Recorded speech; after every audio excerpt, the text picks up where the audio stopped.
खबरों में आगे बढ़ेंगे। बता दें कि देश में E20 पेट्रोल को लेकर छिड़ी बहस अब और भी ज्यादा तेज होती हुई दिखाई दे रही है।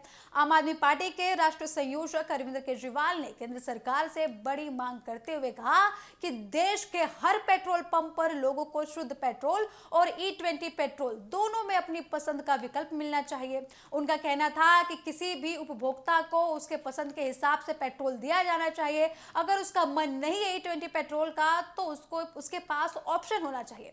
आपको बता दें कि दिल्ली में आयोजित national town hall against E20 कार्यक्रम में अरविंद केजरीवाल ने कहा कि सरकार को यह तय करना नहीं चाहिए कि देश का नागरिक कौन सा पेट्रोल इस्तेमाल करेगा।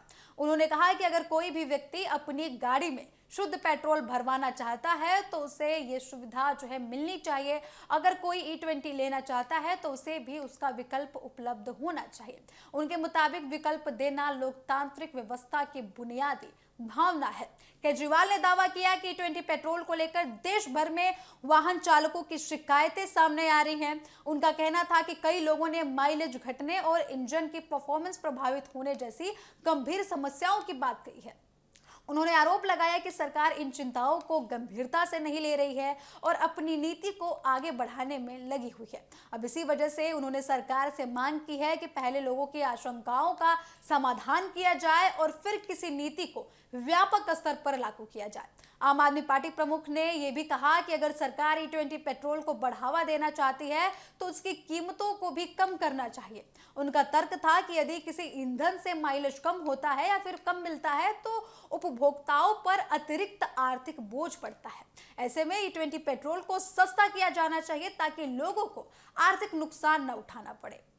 उन्होंने आगे ये भी कहा कि आम आदमी पार्टी पहले ही महंगाई से परेशान है और उस पर अतिरिक्त बोझ डालना उचित नहीं है।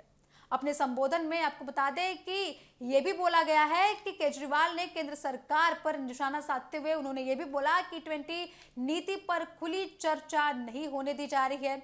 उन्होंने ये भी कहा कि सरकार को अपनी नीतियों पर भरोसा है तो उसे जनता के सवालों का जवाब देना चाहिए और विशेषज्ञों का वाहन निर्माताओं तथा उपभोक्ताओं की राय भी सामने आने देनी चाहिए।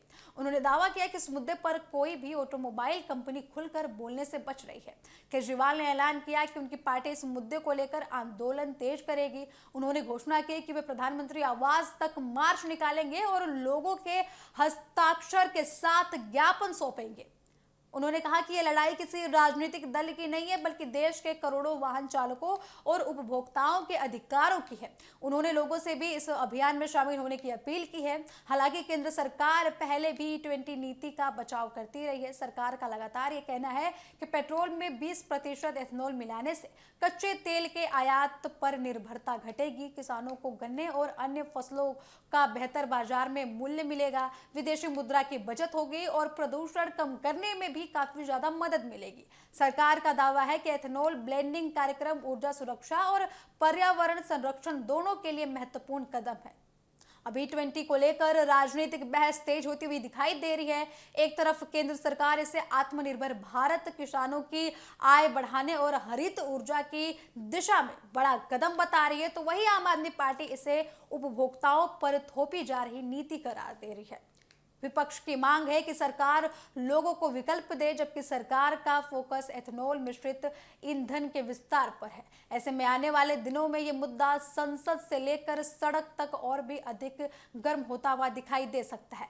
फिलहाल सबसे बड़ा सवाल यही है कि क्या सरकार लोगों को शुद्ध पेट्रोल और E20 पेट्रोल के बीच चुनाव का अधिकार देगी या फिर मौजूदा नीति पर ही आगे बढ़ेगी। इस सवाल का जवाब अब आने वाले दिनों में ही पता लगेगा कि सरकार अब इस नीति पर क्या कदम उठाती है।